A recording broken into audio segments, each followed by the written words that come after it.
So with Americans' economic future on the line, let's now bring in Patrick Murphy, former acting Army Secretary and former Democratic congressman from Pennsylvania.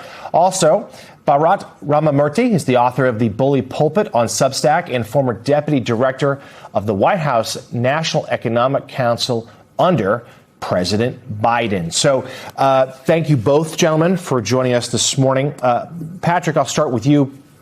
I mean, the economy is front of mind for voters most of the time, but we are now in the stretch run of this midterm campaign season.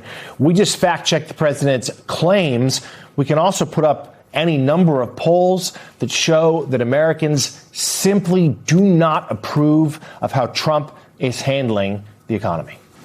No doubt, Jonathan, and you're spot on. The reality of it is this. We have an unnecessary war in Iran. As you mentioned, I'm an Iraq war veteran. 20 years ago, came back home and was the first Iraq vet elected to Congress. But that war in Iran, that unnecessary war in Iran, Jonathan, has cost, according to Moody's, $1,100 per American family. Also, as you mentioned, gas prices. I wish, tell the graphic guys in the back there, Joe Biden, when he left, it was $3.10 when he left and transfer. So I get it. It's over $4 now. So, that A plus is a self-grade that is, as I was teaching at West Point a couple of years ago, I wouldn't have given that guy a failing mark or a passing mark there. So Ron Klain, you mentioned Joe Biden.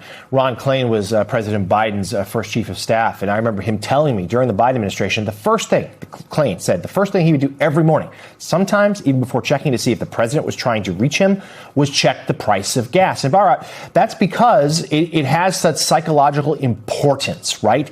Bill Clinton once described the gas stations as it's billboards for the economy, because gas stations, which so prominently display their prices, they're on most major American streets. And even if you're not stopping for gas that day, you're driving by it. You see it, and it's sort of a bellwether as to how things are doing. And right now, not doing great. Yeah, that's right. I remember Ron raising that. I would get early emails from Ron asking about the gas prices and what we could do to help bring them down. But you're right. They are the most prominent price that is displayed across the economy, and it's a good metric for people's perceptions of what are happening to prices across the economy. In this case, it's a very accurate perception. To your point earlier, not only is it the price of groceries and some other items that are up since Trump took office, inflation overall is much higher than the day that Donald Trump took office, despite the fact that he said that lowering costs would be his top concern. And I think that those very low marks that Trump is getting on the economy aren't surprising when you consider the fact that almost all of the visible actions that he has taken in office, whether it's the war in Iran, whether it's the tariff agenda, all of them are directly leading to higher costs for families. Just last week, he announced a new round of tariffs. Projections are that will add $1,000 a year to the annual costs facing a typical household. And I think people are looking around and saying, what is he doing for me? What is he doing about the biggest issue in my life, which is the cost of living?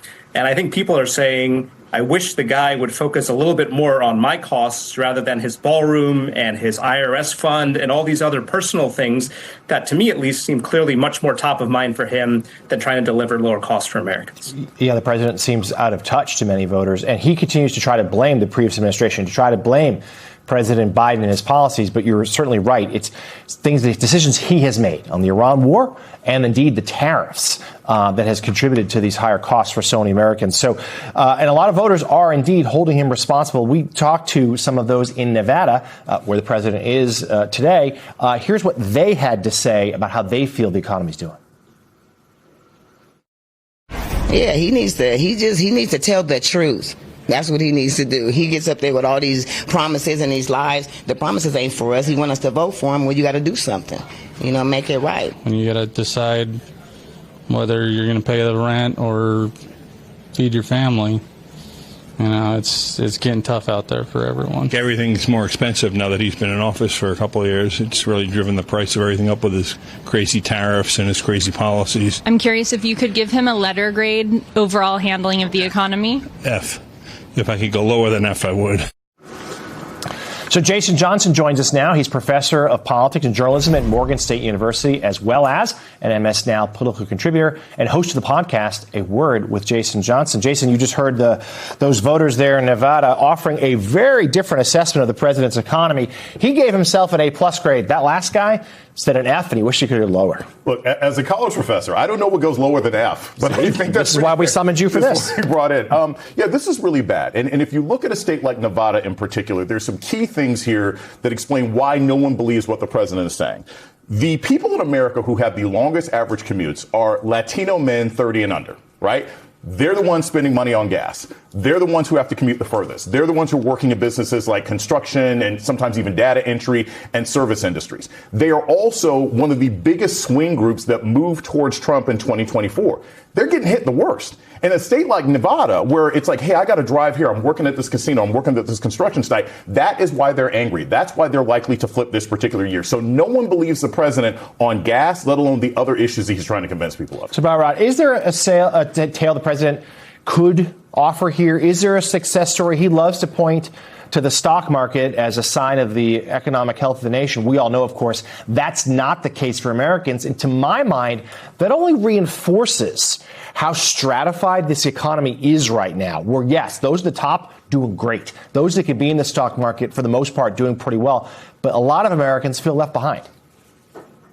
Yeah, I think you're exactly right, where, the stock market has been up quite a lot under Trump's tenure. Overall economic growth has been solid, not spectacular, not reaching the levels of the Biden years. But you could put together a decent story there. But I think what the American people rightly see is that all these gains, whether it's in the stock market or even economic growth more broadly, are not really falling down to them. They're being largely accruing to those at the very top. The thing about the stock market is that the top 10% of households own about 90+% of all shares. So when the stock market goes up, that's seen as a good indicator about the economy, but it's largely about benefiting the top 10% of households. Those are also the households that tend to be driving the economy through consumption right now. So if you're in the bottom 90%, basically most families in the United States, you're not gaining a lot from those gains. The economic gains are largely going to a thin slice of folks at the top. And you can look around and say, I seem to be working awfully hard for other people to get rich. And I think that that's really driving the fundamental grumpiness of the American people. So Patrick, you've been... I was going to say, go for it. Yeah, the American people are sick and tired of being sick and tired because, even $1 more for a gallon of gas, that's $547 a year to the average family. And as Jonathan pointed out earlier, when you look at diesel being up so high, think about the Teamsters, those truck drivers like my grandfather was when he came back from the Pacific in World War II. They're paying outrageous numbers for diesel gas in America. That is jacking up prices for our consumers. So these are unforced errors, Jonathan. And that's why the American people are pissed off. We shouldn't have this unnecessary war in Iran. We shouldn't have tariffs that we have to pay for.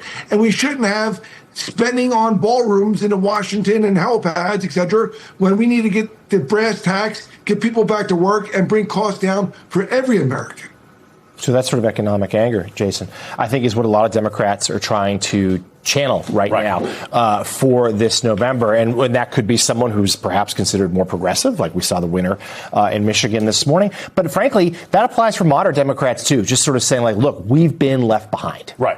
It's funny. I don't think your paycheck looks at whether you voted Republican or Democrat, right? Mine doesn't. No one else's does, right? So this is a message that both Democrats and Republicans can fight on. But the Republicans, after our entire lifetimes, have finally blown their lead when it comes to economic competence, right? And that's a mixture of consistent sort of downsizing of the economy and insensitivity on the part of the administration and a failure to come around with a decent message. Now, look, we've talked all the time. We talk on the air about the K-shaped economy, right? Where people who are doing well, this K, they're going up, and people who are doing badly, it's kind of this bottom part of the K. The K-shaped economy really stands for it's kicking everybody's butt. right? And the party that can say that most consistently and then offer a solution. It's one thing to say, I'm angry at Trump. It's one thing to say, we got to do something about data centers. But what are you going to do for my job? What are you going to do for my kid that's graduating? What are you going to do for my gas prices? The institutions that are failing people, that get fixed by, say, a Mayor Mamdani, that get fixed by, a senator running saying, hey, look, we're going to make sure that you can't get taxed on this. We're going to find out that,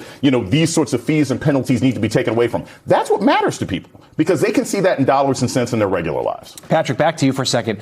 Also, it would show an effort. And I think that's what angers so many voters right now, is that it doesn't seem like Trump's even trying. In fact, he usually mocks the very idea of affordability if it's presented to him.